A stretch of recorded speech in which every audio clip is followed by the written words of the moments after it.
Praise the lord. యేసయ్య అతి పరిశుద్ధమైన నామములో మీ అందరికీ వందనాలు. ఈ దిన లేఖన భాగం 2వ రాజుల గ్రంథం 5వ అధ్యాయం 11వ వచనం చదువుతున్నాను. అందుకు నయమాను కోపము తెచ్చుకొని తిరిగిపోయి ఇట్లనెను, అతడు నా యొద్దకు వచ్చి నిలిచి తన దేవుడైన యెహోవా నామమును బట్టి తన చెయ్యి రోగముగా ఉన్న స్థలము మీద ఆడించి కుష్ఠరోగమును మాన్పునని నేను అనుకుంటుని. ఈ యొక్క వచ్చిన భాగంలో నయమాను ఒక అభిప్రాయాన్ని కలిగి ఉన్నాడు.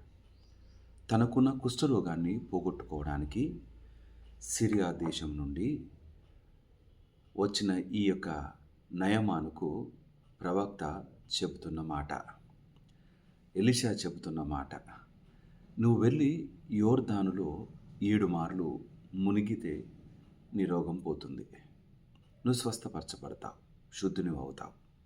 అయితే ఈ మాట వినగానే నయమానుకు ఎక్కడ లేని కోపం వచ్చేసింది. దీన్ని ఏ విధంగా తీసుకోవచ్చు అంటే, ఒక చిన్న ఎగ్జాంపుల్ చెప్తాను.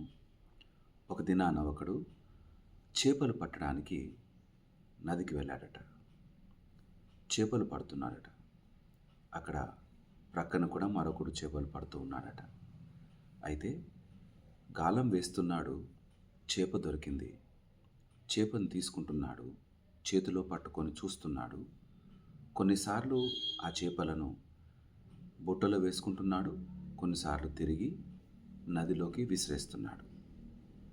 ప్రక్క నుండి చూస్తున్నవాడు కాసేపటి తర్వాత దగ్గరికి వచ్చి, ఎందుకు కొన్ని చేపల్ని బుట్టలో వేసుకుంటున్నావు, మరి కొన్ని చేపల్ని ఎందుకు నువ్వు విసిరేస్తున్నావు అని అడిగితే అన్నాడట, నా దగ్గర ఒక సైజు పెనం ఉంది, ఆ పెనం మీద చేపలు వేయించుకోవడానికి ఈ సైజు అయితేనే సరిపోతుంది, కాబట్టి దానికన్నా పెద్దగా ఉంటే వాటిని విసిరేస్తున్నాను, దానికి సరిపోయేవి తీసుకుంటున్నాను అన్నాడట. ఈ యొక్క మాట ఎంతగా మూర్ఖంగా ఉందో కదా. చాలాసార్లు దేవుని దగ్గరికి వచ్చిన మనం కూడా ఇటువంటి వారంగానే ఉంటాం. మనం ఒక ఆలోచన కలిగి వస్తాం, మనకు కావలసిన జవాబు ఏంటో మనమే రాసుకుంటాం. ఇక ఆయనను అర్థిస్తాం, అడుగుతాం, ప్రాధేయపడతాం.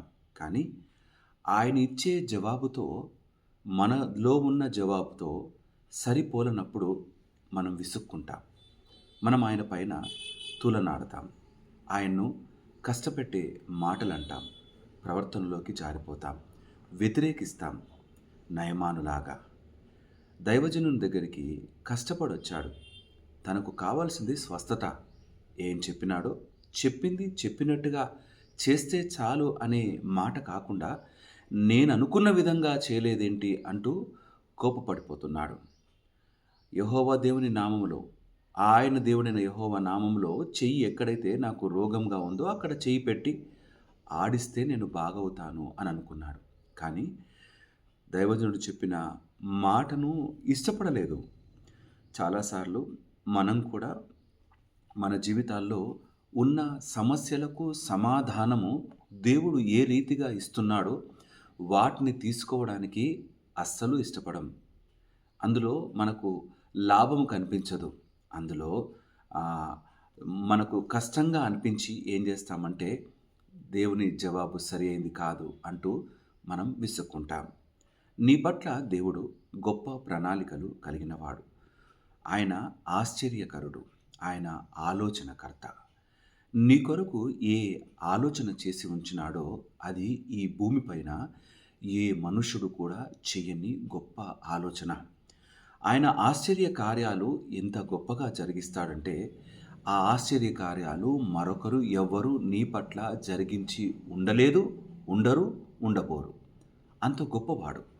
అటువంటి ఆశ్చర్యకరుని సన్నిధానంలో జీవిస్తున్న మన జీవితాలలో నీకు ఏమి లోటుగా ఉన్నది, నీకేది తక్కువగా ఉన్నది, ఏ కొరతతో నువ్వు బాధపడుతున్నావు, ఏ జీవితంలో అక్కర్లేనిది నీతో ఉండి నువ్వు కష్టపడుతున్నావు, వాటన్నిటినీ సరిచేయటానికి వాటికి నమ్మకమైన జవాబు ఆయన దగ్గర ఉన్నది. కానీ వినటానికి శిరస వహించటానికి మంచి మనసు కావాలి. అట్టి నమ్మకమైన విశ్వాసంలో ఉన్నప్పుడే దేవుని కార్యాలు మన బ్రతుకుల్లో జరుగుతాయి. మర్చిపోవద్దు, మనం చాలాసార్లు మనల్ని మనం ఏదో ఒక ఆలోచన కలిగి దేవుని దగ్గరికి వస్తాం. ఆయన సన్నిధానంలో అడుగుతాం, నాకిది కావాలి అంటూ. ఆయన తన ఆలోచన చొప్పున, ఆయన చిత్తం ప్రకారం మనకేదైతే ఇస్తాడో దాన్ని ఇష్టపడము. దాన్ని మనము వ్యతిరేకించిన వారంగా అయిపోతాం. ఒకసారి జ్ఞాపకం చేసుకుందామా? యోనా గూర్చిన మాట, నినివే వెళ్ళమంటే ఎక్కడికి వెళ్ళాడు? తార్షీషుకు బయలుదేరి వెళ్ళాడు. ఆయన చెప్పిన మాటలోని అంతరార్థం మనల్ని వాడుకునే విధానమే వేరు. కానీ మనం ఏం చేస్తామంటే మన లాభాపేక్ష కొరకు మనం ఏ విధంగా సుఖపడతాము, ఏ విధంగా సంతోషంగా ఉంటాము, ఏ విధంగా చుట్టూ ఆనందాల చేత నింపబడి ఉంటాము అనే వాటిని మాత్రమే వెతుకుతూ దేవునిలో మనము నిలబడి ఆయనకే మనం ఆప్షన్స్ ఇచ్చేవారం అవుతాం.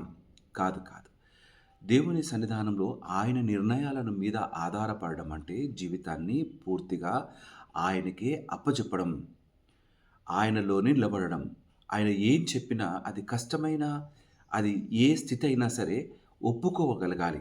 ఆ ఒప్పుకోగలిగిన మనసు ముందుగానే రాసి ఆయనకు అప్పజెప్పడమే క్రైస్తవ జీవితం. ఈ విశ్వాస జీవితంలో మనకంటూ ఒక ఆలోచన కలిగి దాని ప్రకారమే చేయాలంటూ అని అడిగేదానికన్నా, ఈ ఆలోచన ఆయన ముందు పెట్టి, ఒకవేళ అయ్యా నా ఆలోచన సరైందో కాదు, కానీ నీవే నీ ఆలోచనలతో నన్ను సరిచేస్తూ నీ చిత్తంలో నడిపించు అని ఆయనకు అప్పచెప్పుకుంటే ఆయన మార్గాలే వేరు. మన ఊహకు అందవు ఆయన యొక్క ప్రణాళికలు. అటు నమ్మకమైన జీవితంలో నిలబెడతాడు. ఈ దినాన నువ్వే పరిస్థితుల్లో ఉన్నావు? నువ్వు దిక్కు తోచని స్థితిలో ఉండి దేవుని సన్నిధానంలో అర్థిస్తున్నావా? నీకు జవాబు దొరకడం లేదంటూ బాధపడుతున్నావా? ఈ దినాన ఆయన తప్పక నీకు జవాబు అనుగ్రహిస్తాడు. అయితే ఆ జవాబుకు నువ్వు కట్టుబడి ఉండాలి. అట్టి విధంగా ఆయన దగ్గరికి వచ్చి నమ్మకంగా, అయ్యా నా బ్రతుకును నీకు అప్పచెప్తున్నాను, నా జీవితాన్ని నీ చేతుల్లో పెడుతున్నాను, మట్టి ముద్దగా నేనున్నాను, నన్ను నమ్మకమైన పాత్రగా తీర్చిదిద్ది నిలబెట్టవా అంటే, నీవు వెలలేని వస్తువుగా ఉండవచ్చు, అనేకుల ముందు తృణీకరించిన వాడవుగా ఉండవచ్చు, లేదా నీకున్న ఆ స్థితిగతులు అనేకసార్లు నిన్ను కూలదోస్తున్నట్టుగా ఉండవచ్చు. వాటి నుండి విడుదల పొందుకోవడానికి ఈ విధంగా అయితే బాగుంటుంది అని నీ దగ్గర కొన్ని జవాబులు ఉండవచ్చు.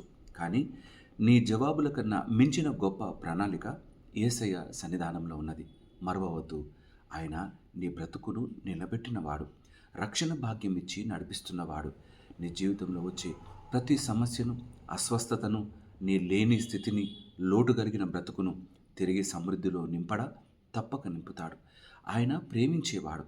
ఆ ప్రేమామయుడు నువ్వు బాధపడుతూ ఉంటే, నువ్వు కష్టపడుతూ ఉంటే చూస్తూ ఉండేవాడు కాడు. సరి అయిన సమయంలో చక్కటి సమాధానం ఇచ్చి నిన్ను నెమ్మదిపరిచి నీ బ్రతుకులో ఇదివరకు చూడని ఆనందాన్ని, సంతోషాన్ని తప్పక నమ్మకంగా ఇవ్వగలడు. అట్టి యేసయ్య పైన ఆధారపడదాం.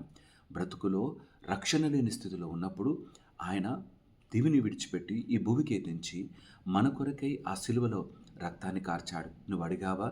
కాదు కాదు, ఆయన ప్రేమించినాడు. నీవు మరణిస్తూ ఉండగా, పాపంలో కొట్టుకొని పోతూ ఉన్నప్పుడు ఆయన బ్రతికించినాడు. ఆ బ్రతికించిన యేసయ్య ప్రణాళిక ఎంత గొప్పదో కదా. పరలోక రాజ్యాన్ని చేర్చడం ఆయన మన కొరకే సిద్ధపరిచిన ప్రణాళిక.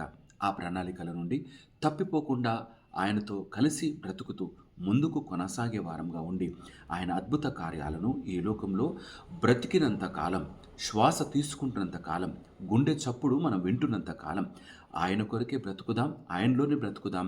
ఆయన మన కొరకే సిద్ధపరిచిన ప్రతి ప్రణాళికను శిరస వహించి నమ్మకంగా జీవితంలో కొనసాగుదాం. దేవుడి మాటలు దీవించి ఆశీర్వదించునుగాక. ఆమేన్. తల వంచుదాం, ప్రార్థన చేసుకుందాం. మా ప్రియ యేసయ్య, మీకే స్తుతులు. అవునా తండ్రి, మేము కూడా నీ దగ్గరికి వచ్చినప్పుడు అనేక సార్లు మాకు అనుకూలంగా కావలసిన జవాబుల కొరకై వెతుకులాడతాం.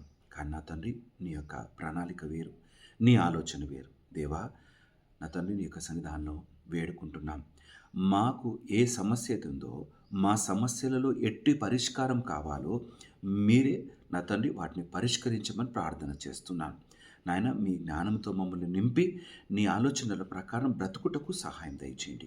సమస్యలను అధిగమిస్తూ ముందు కొనసాగే నమ్మకమైన నా తండ్రి మమ్మల్ని స్థితిలో నిలబెట్టి నడిపించమని ప్రార్థన చేస్తున్నాను. నా తండ్రి నయమాను నా తండ్రి నీ సన్నిధానానికి వచ్చినప్పుడు తను ఒక ఆలోచన కలిగి వచ్చినాడు.